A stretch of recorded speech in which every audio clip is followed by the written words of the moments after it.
진리는 고독해도 진리는 고독해도 날로 담대하다 날로 담대하다 내게 주신 진리 따르니 적어도 날로 더욱 담대하다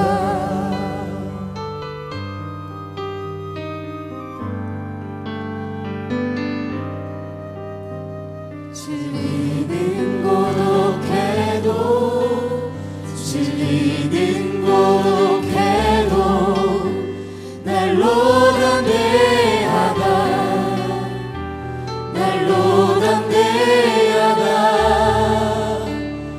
내게 주신 진리 따르니 적어도 날로 더욱 담대하다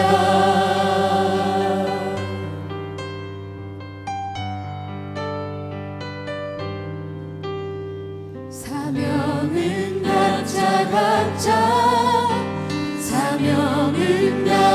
각자 그 누가 시켜요 그 누가 말려요 내게 주신 사명 알아주니 적어도 날로 더욱 담대하다 우리 같이 고백하시겠습니다.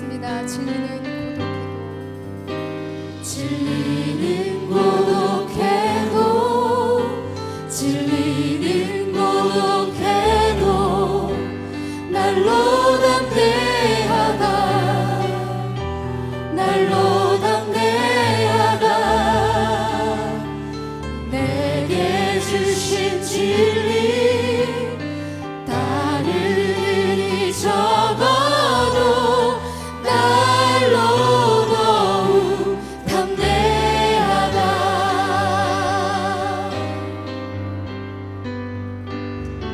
우리 사명에 대해서도 다시 한번 같이 고백하겠습니다.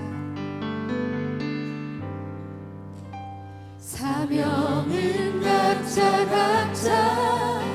사명은 각자 그 누가 시켜요 그 누가 말려요 내게 주신 사명 알아주니 적어도 날로 더욱 담대하다 날로 더욱 담대하다 날로 더욱 담대하다 날로 더욱 담대하다 날로 더욱 담대하다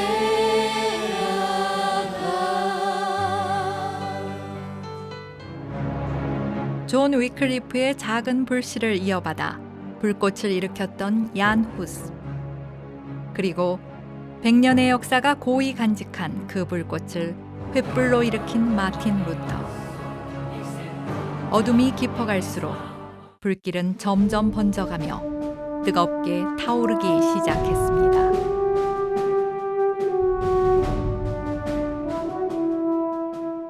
블리 즈빙글리는 마틴 루터보다 7주 늦은 1484년 1월 스위스의 빌드하우스에서 태어났습니다. 사제였던 외할아버지, 그리고 마을의 행정관이었던 아버지와 같은 유력한 친인척들 덕분에 10살 때 이미 라틴어와 음악, 변증학, 신학을 배우고 인문학도 접했습니다. 1506년에 사제 서품을 받고 성직자가 된 즈빙글리는 당시 인문학자이자 사제였던 에라스무스와 교류하며 절친한 우정을 쌓기도 했습니다. 1518년 쥐리히에 위치한 그로스민스터 성당의 사제가 된 쯔빙글리는 세계적인 성경 강해와 말씀을 새롭게 해석한 설교를 전하며 이곳에서 본격적인 개혁을 시작합니다. 우리가 오늘 쥐리히에 도착했습니다. 이곳은 특별히 종교 개혁자 중에 한 사람인 쯔빙글리에 대한 사적을 볼 수 있는 곳입니다. 여기가 바로 쯔빙글리가 종교 개혁을 일으켰던 그로스민스터 교회이고요. 이 앞에는 쯔빙글리의 역사를 이렇게 만들어 놓은 그런 부조도 있습니다. 이 종교 개혁이 일어나게 된 것들, 역사의 중요한 사건들을 보면 굉장히 작은 일에서부터 시작될 때가 있습니다. 특히 쯔빙글리의 종교 개혁의 도화선이 되었던 것은 소세지 사건이었습니다. 소세지, 어떤 소세지인지 소세지 나와보세요. 네. 먹어보세요. 이 소세지. 네. 한 번 더. 한 번 더. 네. 네. 소세지를 먹었던 한 사람 때문에 개혁이 일어나게 됩니다. 왜냐하면 본래 사순절에는 고기를 먹지 못하도록 되어 있는 것이 캐톨릭의 전통입니다.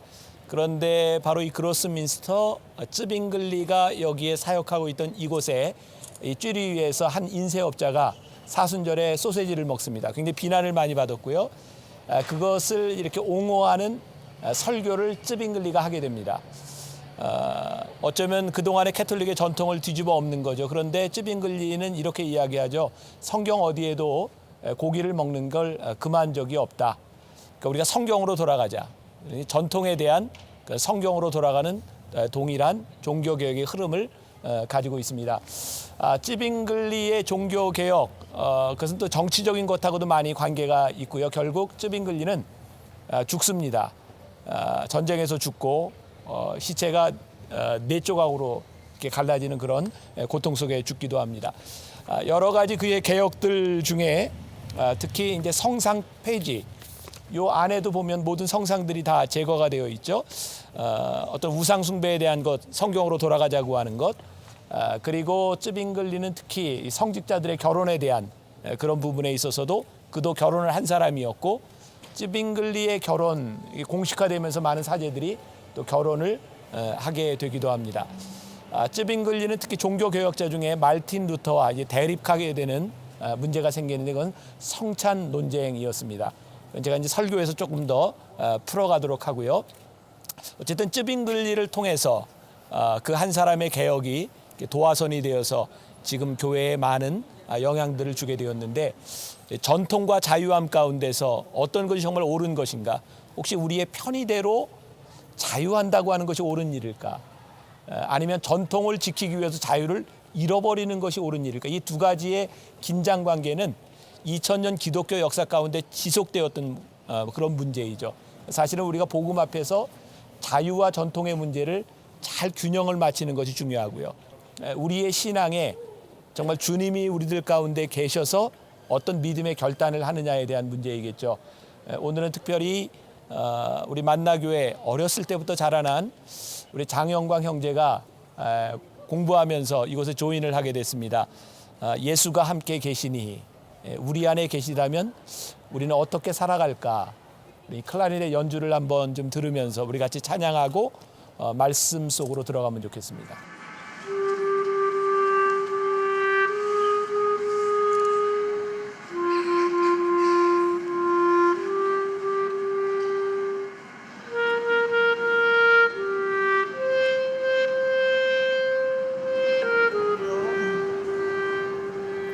오늘 우리에게 주시는 하나님의 말씀은 갈라디아서 5장 1절 말씀입니다. 갈라디아서 5장 1절 말씀입니다. 그리스도께서 우리를 자유롭게 하려고 자유를 주셨으니 그러므로 굳건하게 서서 다시는 종의 멍에를 매지 말라. 아멘.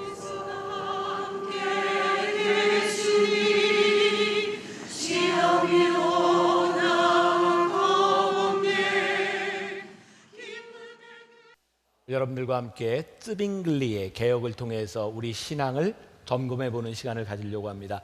제가 이 개혁 민족에 대한 설교를 쭉 하면서 제가 이제 청년부에서 제일 마음이 편안한 건 여러분들 세대는 세계사나 이런 역사를 배운 게 얼마 안 되기 때문에 잘 알고 있을 것 같아요.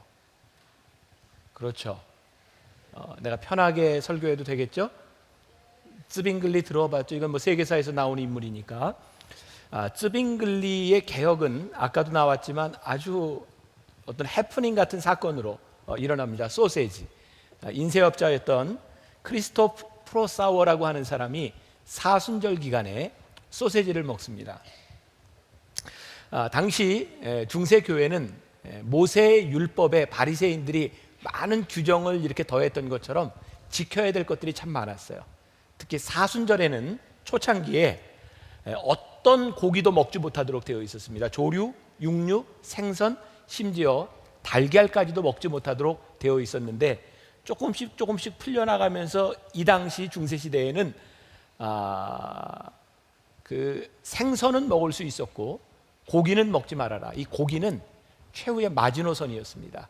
그런데 그 마지노선을 넘어선 거죠. 소세지를 먹은 것 때문에 로마 교회에서는 이 사람들에게 뭔가 징계를 해야 되겠다는 필요성을 느꼈고, 물론 쯔빙글리는 소세지를 먹지 않았지만 그 자리에 있었고요. 그 사람을 옹호하는 설교를 합니다. 그래서 소세지 먹은 사건 때문에 종교개혁의 쥐리에서는 도화선이 됩니다. 오늘 본문 말씀이 이렇게 되어 있죠. 자유에 대한 말씀입니다. 그리스도께서 우리를 자유롭게 하려고 뭐를 주셨어요? 자유를 주셨으니 그러므로 굳건하게 서서 다시는 종의 멍에를 매지 말라. 여러분들에게 물어봅시다. 율법과 은혜의 차이가 무엇일까요? 대답은 안 해도 좋고 생각을 좀 해보세요. 오늘 중요한 얘기들입니다. 율법은 늘 우리들에게 무언가를 하지 말라고 이야기합니다. 은혜는 우리에게 하고 싶은 것이 무엇인지를 묻습니다. 여러분들이 율법 가운데 살면 여러분들은 늘 하지 말아야 될 것 때문에 힘이 듭니다. 근데 여러분들에게 은혜가 찾아오면 여러분들이 하고 싶은 일들이 많이 생깁니다. 그러니까 지금 여러분들의 신앙을 보면 여러분들이 뭔가 하지 말아야 될 것 때문에 너무너무 힘들다면 여러분들이 율법의 멍에를 메고 있구나라고 생각하면 됩니다. 그런데 여러분들의 삶에 하고 싶은 그런 욕망들이 내가 이것을 해야 되겠다는 생각들이 든다면 여러분들의 거룩한 그 분주함은 여러분들로 하여금 은혜 가운데 살고 있다고 하는 것을 말해주는 것 같아요. 우리가 신앙의 본질을 잃어버리면 어느 날 우리들에게 찾아오는 것이 멍해입니다. 여기에는 어떤 영적인 체험, 은혜의 체험을 한 사람도 있고 그렇지 못한 사람도 있을 겁니다. 은혜 체험을 한 사람들의 특징은 은혜를 받는 순간 굉장히 큰 열망들이 생긴다는 겁니다. 제가 은혜를 받았을 때도 마찬가지였어요. 나는 은혜를 받고 나서 나에게 너무너무 하고 싶은 일들이 많았어요. 그리고 남들이 보면 정말 힘든 일이라고 생각하는 그것들이 내 속에는 큰 기쁨이었습니다. 여러분들 학생들이고 직장에서 일을 하는 사람들인데 내가 공부를 하고 싶은 이유가 없이 공부를 한다면 참 힘듭니다. 해야만 된다면. 여러분들이 직장에서 일을 하면서도 그것을 해야만 된다면 여러분들에게 무척 힘든 일입니다. 근데 이 부분에 있어서 아주 중요한 공헌을 한 사람이 말틴 루터죠. 그는 모든 직업을 소명으로 보았어요. 우리들이 소명 가운데 일을 한다면 직업에 귀천이 없다. 모두 하나님께서 우리들에게 주신 일이다. 이 소세지의 사건을 통해서 이 쯔빙글리가 로마 교회에 이야기하고 싶었던 것은 소세지를 먹으라, 먹지 말라, 이것 성경에 나와 있는 일이 아니라는 거예요. 그런데 왜 이런 규정이 생겼을까요? 자, 여러분들의 신앙이 굉장히 중요한 구분이 되는 거니까 제가 말씀을 준비하면서 이런 생각을 했어요. 왜 초대교회 성도들은 성경에 없는데 그들이 사순절에, 여러분 사순절 알죠? 예수님이 십자가에 달려 돌아가시기 전 40일을 의미합니다. 왜 사순절 기간 동안에 그들은 40일 동안 한 끼를 금식하든지 왜 고기를 먹지 않았을까? 이유가 뭘까요? 저는 이런 생각합니다. 초대교회 교인들에게 있어서 예수님의 십자가를 묵상하고 예수님의 사랑을 묵상하고 부활절을 묵상할 때 그들에게 자연스럽게 찾아온 마음이 있었겠다. 뭐냐면 우리를 위해 십자가를 날리신 예수님을 생각하며 내가 이 기간을 지나는 동안 내가 금식하리라. 내가 고기를 한번 자제해 보리라. 그것은 그들에게 있어서 믿음으로 나타난 행위였습니다. 그러니까 그들이 소세지를 먹지 않고 고기를 먹지 않고 생선을 먹지 않는다라고 하는 것은 누가 시켜서 한 일이 아니라 그들의 믿음이 나타난 것이었어요. 그런데 어느 순간부터 어떻게 변했냐면 믿음으로 나타난 결과들을 보면서 교회가 사람들에게 너희들이 이것을 지켜야 믿음이 있는 거야 라고 이야기하기 시작합니다. 구분이 되세요? Are you with me? 구분이 돼요? 예. 믿음으로 하지 않았던 것이 어느 순간부터인가 이것을 안 해야 믿음이 있는 거라라고 생각하니까 믿음이 없는 사람에게 그가 지켜야 되는 일은 율법의 멍해가 되는 겁니다. 자, 오늘 여러분들이 신앙생활을 하면서 여러분들이 지켜야 되는 일들이 있습니다. 그런데 교회에서 여러분들 네가 믿음이 있는 사람이면, 네가 믿음의 청년이면 이거를 해, 그래야 네가 믿음이 있는 사람이야 라고 하는 순간부터 여러분들은 율법의 멍해 가운데 삽니다. 그것은 성경에 있는 것도 아닙니다. 성경 어디에도 여러분들에게 담배 피지 말라 이런 말 없습니다. 우리가 흔히 하는 이야기잖아요. 근데 교회에서 예수를 잘 믿는 신실한 청년은 담배를 안 펴, 술도 안 먹어. 근데 그것이 내 신앙적인 결단에서부터 나오는 일이면 우리들이 얼마든지 자유롭게 할 수 있는 일인데, 네가 믿음을 보이기 위해서 해, 그럼 우리의 신앙이 무척 고달파지기 시작하는 거예요. 그러니까 여러분들이 율법에 사는가 이 은혜 가운데 사는가 하는 것은 굉장히 중요한 일입니다. 근데 이 먹는 것 때문에 이 성경과 교황권에 대한 논쟁이 일어나게 되는 거죠. 이 쯔빙글리가 먹는 것, 고기를 먹는 건 이것은 성서적이 아니다. 그러니까 이것은 우리들의 자율적인 문제고 자유에 대한 문제다. 이 말은 당시 중세 교회에 있었던 교황의 권위, 이 당시에 가장 힘들었던 게 면죄부였고 고해성사였고 이런 것들이 성경에 없다는 거예요. 그러니까 성경에 없는 것은 진리가 아니다라고 하는 주장은 전면적으로 교황권에 대한 반박이 됩니다. 이제 소세지 논쟁에서부터 이 교황권과 성경의 논쟁이 시작되는 거죠. 이 쯔빙글리에 있어서는 가장 중요한 게 이 자유에 대한 선포였어요. 쯔빙글리는 1523년 1월 29일 600명 이상이 공개적으로 모인 곳에서 토론회에서 성서 권위에 대한 논쟁을 벌입니다. 자, 여러분, 종교개혁이 몇 년에 일어났죠? 1517년.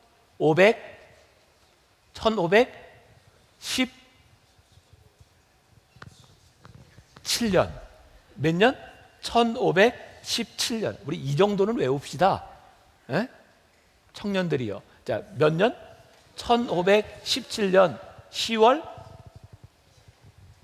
31일. 네, 1517년 10월 31일. 자, 종교개혁이 일어납니다. 바로 그 몇 해 지나서요, 1523년 말틴 루터가 비텐베르그 그 성벽에 95개의 조항을 딱 붙이고 종교개혁이 시작됐는데 1523년 쯔빙글리는 67개 조항의 결의문을 가지고 종교개혁을 일으키게 됩니다. 오늘 그가 내걸었던 67개의 조항을 중요한 것 세 가지로 요약해서 여러분들과 나누려고 합니다. 첫 번째, 당시 성경을 보면서 교회는 이 성경이 효력을 가지기 위해서는 교회가 이 성경을 확증해 줘야 된다고 생각했어요. 그래서 로마 교회는 공의회라고 하는 것이 중요했습니다. 무슨 콘스탄틴 공의회, 예루살렘 공의회, 그 공의회에서 결정돼야 권위를 가져요. 쯔빙글리가 여기에 대해서 반박한 겁니다. 어떻게 성경의 권위를 교회가 결정할 수 있느냐? 성경은 성경이고 성경의 권위 위에 교회가 세워져야지 어떻게 교회가 성서의 권위를 대신할 수 있느냐? 이거 너무너무 당연한 일이죠. 우리가 지금 이렇게 너무나게 당연하게 생각하는 일이 그 당시에는 개혁이었습니다. 복음은 우리를 자유롭게 했는데 왜 복음을 믿는 우리가 계속해서 교회에 의하여 억압을 당해야 하는가? 이것이 그의 문제였어요. 자, 이제 자유의 복음. 쯔빙글리는 하나님의 말씀의 명료성과 확실성에 대하여 이렇게 주장합니다. 자, 여러분들 속에 하나님의 형상이 있나요, 없나요? 오늘 이 분위기가 왜 그러죠? 여러분, 하나님 형상이 있어요, 없어요? 하나님의 형상이 뭘까요? 하나님은 우리들에게 하나님의 형상을 주셔서 생각하게 하셨고 자유의지도 우리들에게 주셨어요. 츠빙글리는 하나님의 형상을 가진 우리는 진리의 영이 우리 가운데 들어올 때 우리의 영으로 하나님의 영을, 말씀을 깨달아 알 수 있다. 우리들이 말씀을 우리들이 보면 진리의 성령님의 인도하심을 따라 우리들이 말씀을 알 수 있다. 이거 너무너무 당연한 일인데 당신은 교회가 성경 말씀도 해석해 줘야 되는 거였죠. 왜 그랬을까? 이렇게 중세시대의 타락을 보면 그들은 성경을 해석하고 많은 규칙들을 만든 것이 교회의 체제를 유지하기 위한 것이었어요.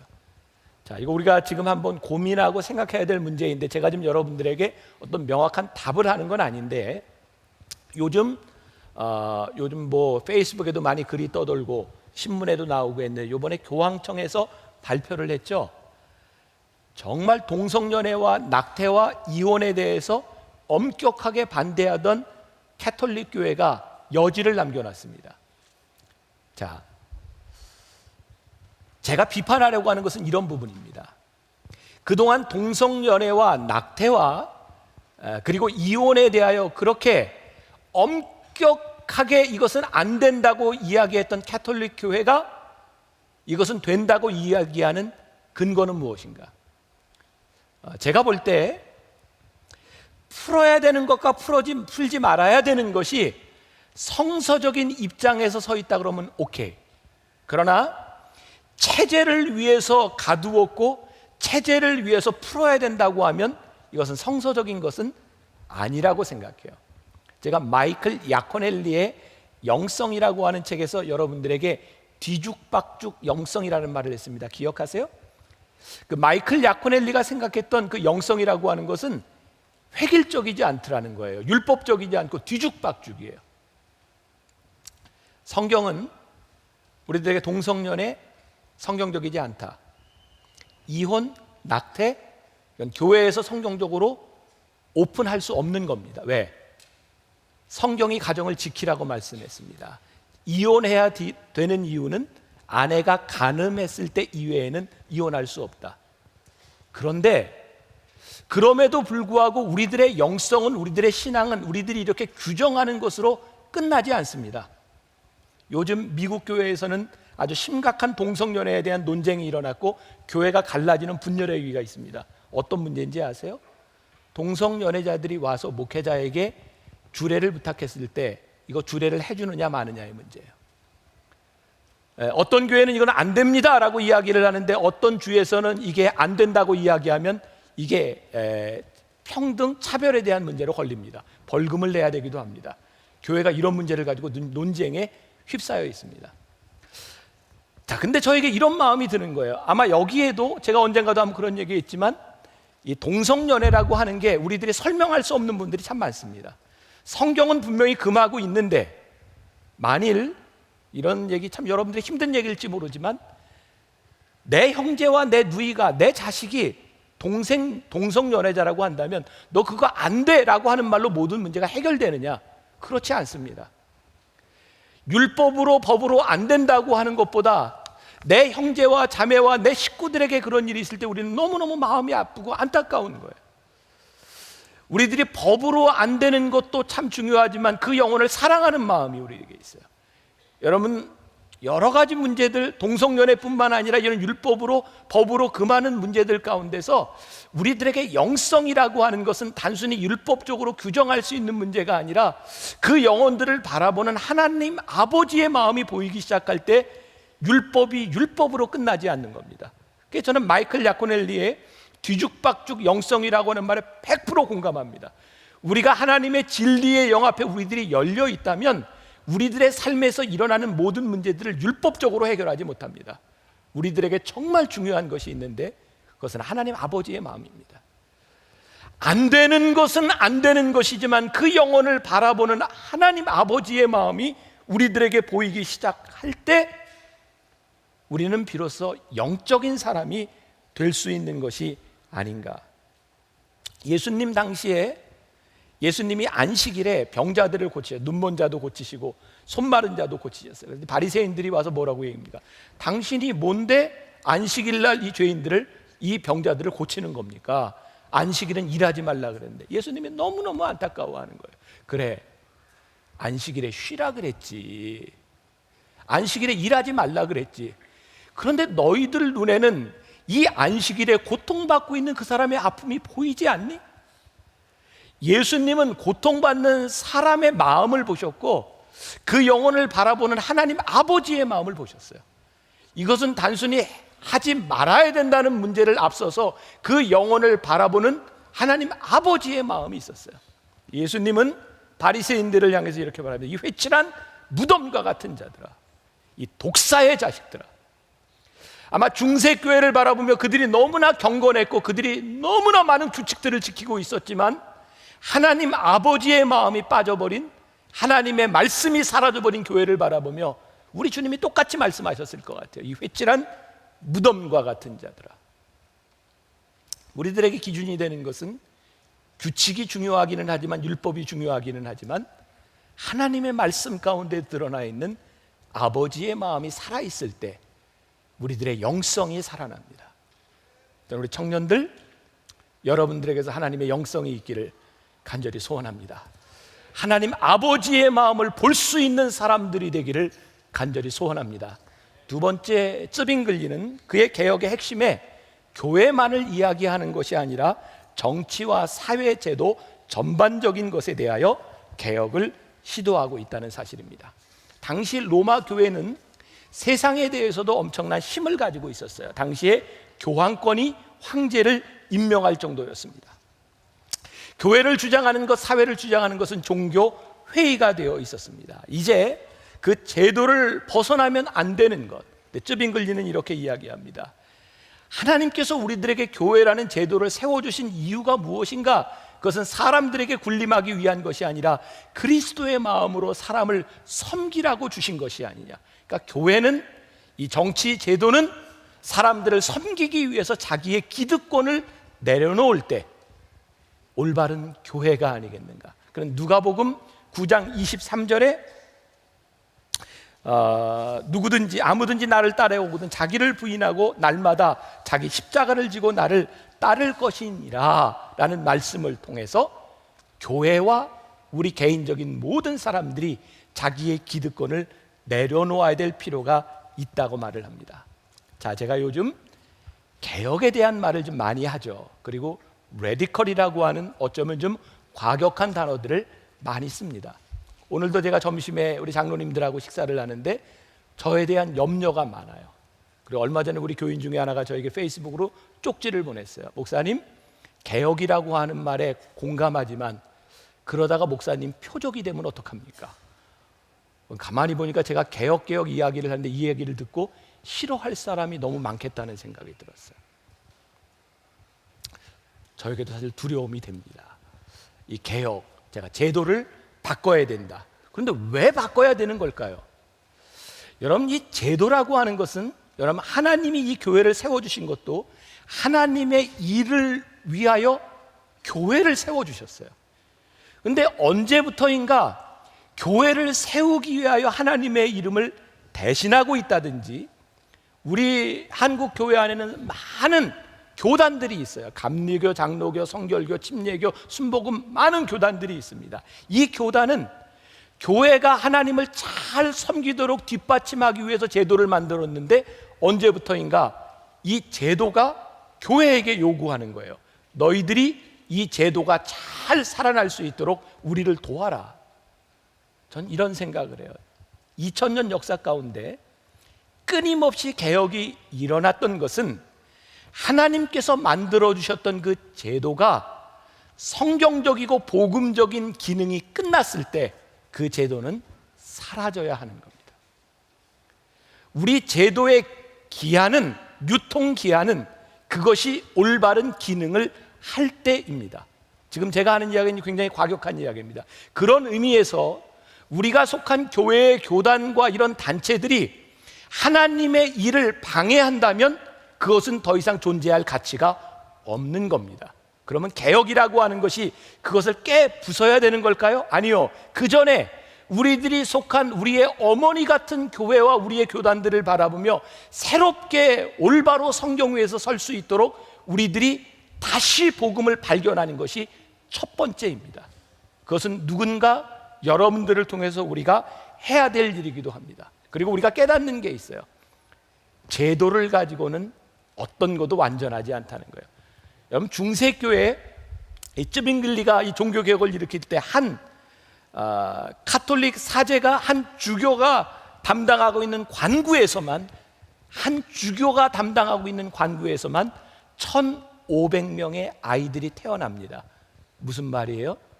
당시 신부들은 결혼할 수 없었습니다. 숨겨진 아이들 1,500명. 여러분, 역사에서 우리가 보는 것처럼 수도원 지하 마루에서 수없이 많은 유아들의 해골들이 유골이 발견됐습니다. 그렇게 몰래 낳아서 버린 아이들이 그렇게 많았다는 거예요. 무슨 이야기입니까? 제도를 가지고 절대로 율법을 가지고 우리 욕망에 대한 문제들이 해결이 되지 않는다는 겁니다. 이것을 하지 말아야 되는 것이 아니라 우리 인간의 본성은 금지해서 되는 것이 아니라 어떻게 사용하는가, 우리들이 복음 앞에서 우리들이 올바른 자유를 알지 못하면 숨어서 보이지 않는 곳에서 죄를 짓습니다. 그러니까 말씀 앞에서 우리들이 자유의지들이 나와야 되는 거예요. 또 이 쯔빙글리는 사회적인 개혁에 대해서 이렇게 얘기를 합니다. 그 당시는 역시 고리대금업자들이 돈을 많이 벌었어요. 그는 이자의 5% 이상을 받지 마라 이렇게 얘기합니다. 요즘 우리나라 금리가 먼저 2%대로 이렇게 갔는데, 여러분, 옛날 중세 시대에는 다른 비즈니스가 많았던 때가 아닙니다. 돈을 빌려주고 돈을 받는 그 고리대금업에서 5%로 가는 것은 무지무지하게 작은 숫자입니다. 또 농사 소작을 주는 사람들에게 이렇게 얘기합니다. 무조건 10분의 1을 주도록 되어 있는데 가뭄이 들었을 때, 흉년이 들었을 때를 생각하며 일률적으로 받지 말아라. 오늘 제가 어른들에게 2부 3부 예배에서 이야기를 했는데 아멘이 안 나오더라고요. 제가 이런 얘기를 했어요. 우리 교인들 중에는 여유가 있는 사람도 있고 어려운 사람도 있습니다. 그러나 만일 여러분 중에 여유가 있다면, 요즘 이제 2%대로 금리가 내려가면서 더 이상 이제 전세 집도 없어지고 월세로 받을 거고 월세를 많이 올릴 거라고 하는데, 세상이 다 그렇게 가지만 여러분들에게 조금만 여유가 있다면, 어려운 사람이 눈에 보인다면 다른 사람들이 돈을 다 받아도 조금 적게 받으면 안 되겠습니까? 아멘이 안 나와요. 저 깜짝 놀랐어요. 참 힘든 일이구나. 근데 제가 너무 아이디어란 이야기일지 모르지만, 진짜 아이디어란 이야기일지 모르지만, 여러분들이 살아가는 이 세상에서 말이죠, 세상의 관행, 모든 사람들이 하는 일이 아니라 여러분들 속에 복음이 있고 여러분들 속에 하나님의 마음이 있기 때문에 세상이 다 이렇게 가도 여러분들이 그렇게 가지 않을 수 있는 그 뭔가가 개혁이 아니겠습니까? 하나님의 말씀이 여러분들 속에 들어있음으로 인하여 여러분들이 믿음적인 믿음의 결단을 내릴 수 있는 것이 개혁이고 그게 은혜가 아니겠습니까? 근데 만일 우리 청년 공동체에서 누군가 믿음으로 이런 결단을 내렸는데, 만약에 여기에서 믿음이 있으면 쟤처럼 해야 돼, 너희들 다 쟤처럼 해, 그걸 따라가려고 그러면 율법이 된단 말이에요. 그러니까 이 믿음이라고 하는 것은 여러분들 속에 일어나는 복음 안에서 여러분들이 일어나는 결단에 대한 문제입니다. 하나님의 말씀은 살았고 운동력이 있어 심령 골수를 쪼개는 능력이 있다고 말씀하셨는데, 그 말씀 앞에 여러분들이 진리의 영과 여러분들이 교통하면서 이 세상에서 여러분들이 내릴 수 있는 결단에 대한 문제, 사실은 그게 가장 중요한 개혁의 문제가 아니겠는가. 쯔빙글리는 교회 안에 있는 모든 성상들을 다 파괴합니다. 성상을 세울 돈으로 어려운 사람을 도우라는 겁니다. 당시의 모든 교회들은 귀족들이 돈을 들여서 크게 아름답게 성전을 지었습니다. 왜냐하면 교회를 지으면 그것 때문에 우리 가족이 연옥에서 천국에 가는 기간들이 짧아지기도 하고 구원을 받는다고 하는 것들, 그건 성경적이지 않다는 거예요. 우리들이 교회를 세워서 교회 건물을 믿음의 유산으로 남기는 것이 아니라 우리들이 복음적으로 살아가는 것이 우리들에게 신앙의 유산이 되지 않겠는가. 교회는 기득권을 가지고 있는 단체가 아니다. 자, 제가 오늘 또 여러분들에게 중요한 이야기를 하는데 우리 청년들의 가슴에는 이게 좀 바뀌었으면 좋겠어요. 어른들은 잘 안 변해요. 여러분들에게 소망을 겁니다. 지난 몇십 년 동안 한국 교회는 소위 이야기하는 번영의 신학을 많이 이야기했어요. 심지어 어떤 큰 교회에서는 교인들이 이렇게 전도했어요. 여러분, 우리 교회 와 보세요. 2년 안에 축복받고 2년 안에 문제가 해결됩니다. 그래서 그 교회를 갑니다. 문제가 해결되기도 하고 축복을 받기도 합니다. 하나님을 믿으면 우리들에게 분명히 축복이 옵니다. 그것이 틀린 것은 아닙니다. 그러나 여러분들에게 물어봅시다.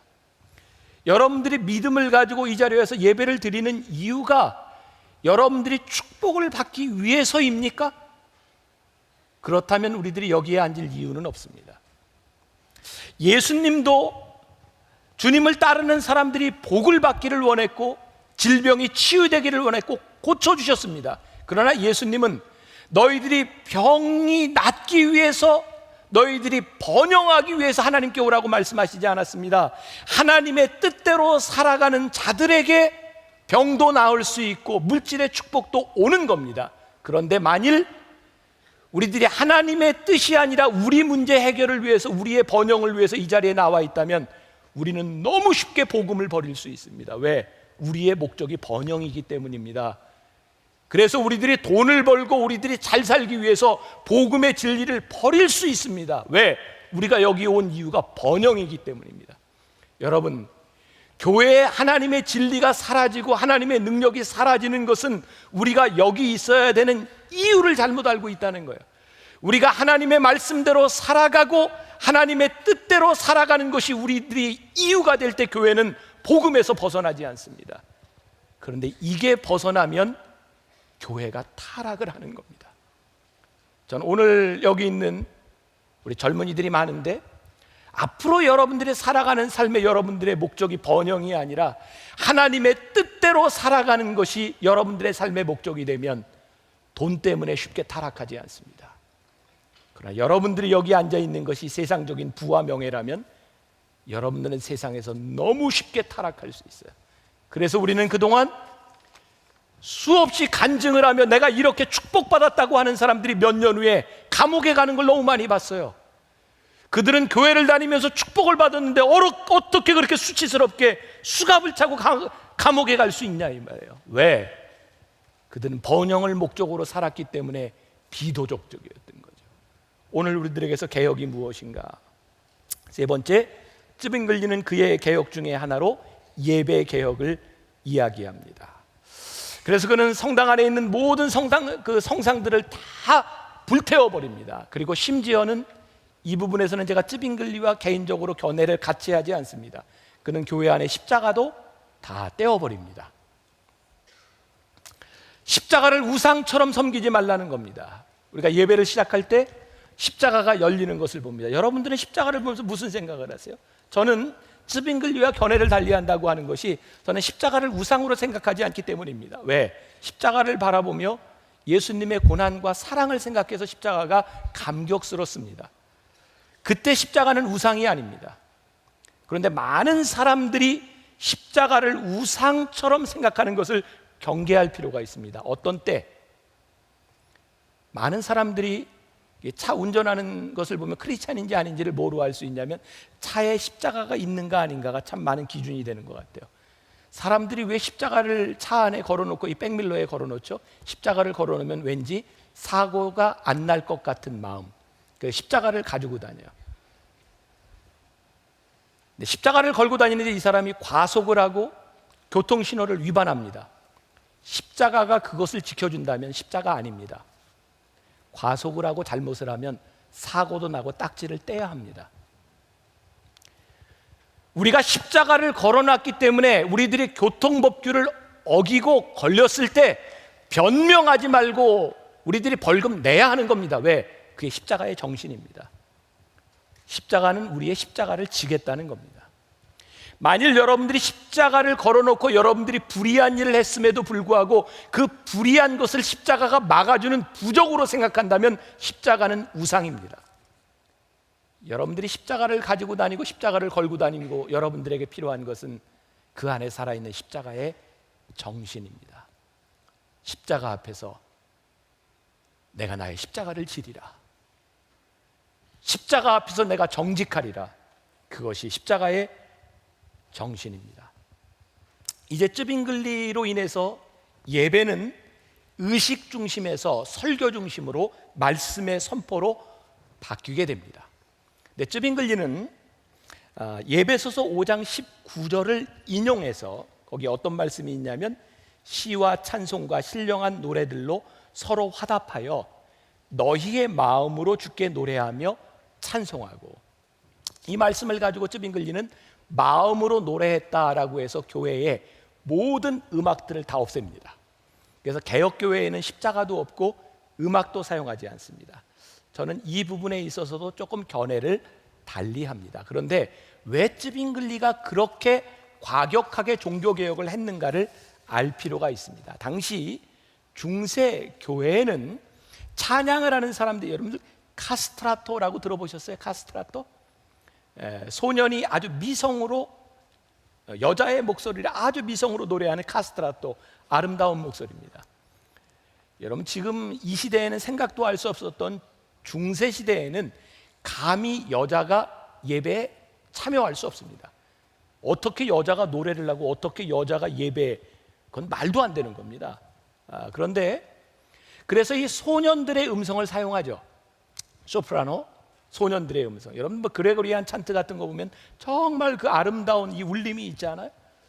그런데 그 아름다운 소년들의 목소리를 계속 유지하기 위해서 여자들을 쓰지 못하니까 어떤 방법을 취했냐면 남성 호르몬이 나오지 않고 끝까지 여성적인 목소리를 가질 수 있도록 거세합니다. 그리고 그 일들은 당시 남부 이탈리아에 아주 어려웠던 농가와 이런 가정들에 있어서 자식을 카스트라토, 그 노래하는 사람으로 바치면 돈을 법니다. 여러분, 이제 미사가 진행됩니다. 너무나 아름다운 옷과 너무나 아름다운 목소리로 찬양을 합니다.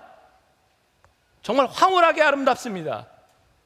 그런데 그 찬양을 하나님이 받으시겠습니까? 그 거세당한 아이의 아픔을 바라보는 하나님의 마음이 얼마나 아프시겠습니까? 우리가 예배를 아무리 아름답게 드린다 할지라도 하나님이 받으시지 않는 예배는 우리의 음악성과 우리의 재능에 있는 것이 아니라 하나님의 마음에 합한 예배를 드리고 있는가, 이 기준에서 우리의 예배가 바로 서야 된다는 겁니다. 얼마 전 저를 참 고민하게 만든 어떤 세 가족의 이야기가 있었습니다. 참 담대한 분이에요. 저에게 이런 얘기를 했어요. 제가 만나교회에 와서 가장 놀란 것은 예배 때문입니다. 어쩌면 그렇게 물 흐르듯이 예배가 진행되는지, 그런데 이상하게도 마음에 거부감이 들었습니다. 이 예배를 준비하기 위해 노력한 것들이 정말 하나님께 드리는 예배인지. 참 담대하죠. 세 가족이 저한테 그런 얘기를 했는데, 제가 그 이야기를 들으며 저는 진짜 예배에 대해서 우리 목회자들에게 이런 말 자주 하거든요. 우리 예배에 목숨 건다. 정말 너무너무 열심히 준비하고 이 예배에 정말 실수가 일어나지 않도록 정말 열심히 준비합니다. 그런데 정말 이 예배가, 이 물 흐르듯이 흘러가는 이 예배가 하나님께 드리는 예배인지 우리의 완성도를 만들어 가는 것인지 우리가 생각해 볼 필요가 있다. 예배에 대한 많은 생각들이 있습니다. 거룩하고 경건하고 저 너무너무 좋고, 제가 이 사부 예배를 제일 좋아하는 이유 가운데 하나는 이 말씀을 듣는 여러분들의 집중도가 굉장히 높다는 겁니다. 저에겐 개인적으로 굉장히 해피한 일입니다. 여기서 설교하는 것. 여기에는 애들도 별로 없습니다. 분위기 너무너무 좋아요. 근데 언젠가 설교 시간에 그런 얘기를 했어요. 경건하고 거룩하고 조용한 거 정말 좋은데 그 조용한 것보다 더 중요한 것이 하나님 아버지의 마음이 아니겠는가. 종종 대예배 때 이 앞자리에 바로 눈이 잘 보이지 않는 우리 어린아이가 예배를 드립니다. 굉장히 부산스럽습니다. 그 아이를 바라보면 제가 설교하는 것도 방해를 받을 때가 많이 있습니다.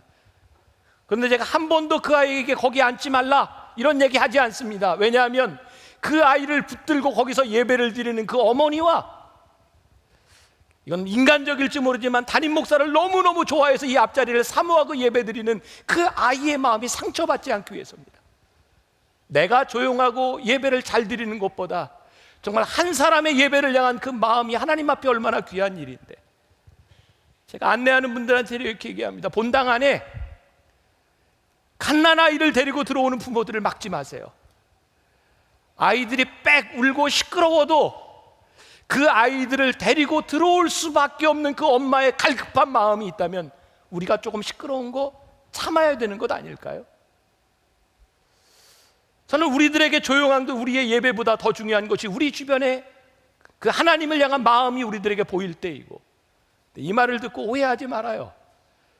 만일 아이를 데리고 있는 부모들이 내가 너무너무 갈급해서 나 그냥 이게 아이들 데리고 와서 다른 사람들에게 방해를 끼쳐도 된다는 말이 아닙니다.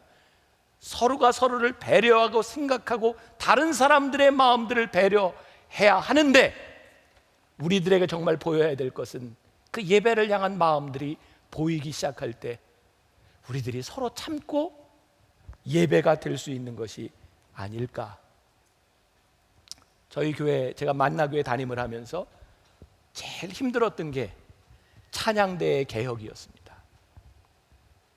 1부부터 4부까지 우리에게 찬양대가 다 있는데 지금 해결이 됐기 때문에 제가 하는 이야기입니다. 너무너무 힘들었어요. 찬양대가요 10년 20년 같이 찬양대를 해가지고 얼마나 끈끈하고 친한지 몰라요. 예배 순서 가운데 찬양대의 순서 하나만 바뀌어도 오늘은 좀 찬양을 짧게 하세요, 오늘은 좀 안 하면 어떻습니까? 그러면 난리가 납니다. 어떻게 안 하냐는 거예요. 교회마다 예배를 드리는데 찬양대가 세력화가 돼서 교회가 너무너무 힘들어합니다. 우리 교회가 그거 다 개혁했습니다. 찬양대가 여기 있는 것은 예배를 위해 존재하는 것이지 당신들이 매주 찬양을 하기 위해서 존재하는 것이 아닙니다. 철저하게 우리들이 예배를 위해 존재할 때 하나님이 그 찬양을 받으시지, 내가 이것 안 하면 큰일 난다면 그것이 예배이겠습니까? 저희 교회 장로님들 우리 다 개혁했습니다. 예배 시간마다 장로님들이 대표 기도를 해야 되는 것이 아닙니다. 대표 기도를 할 때도 있고 안 할 때도 있는 겁니다.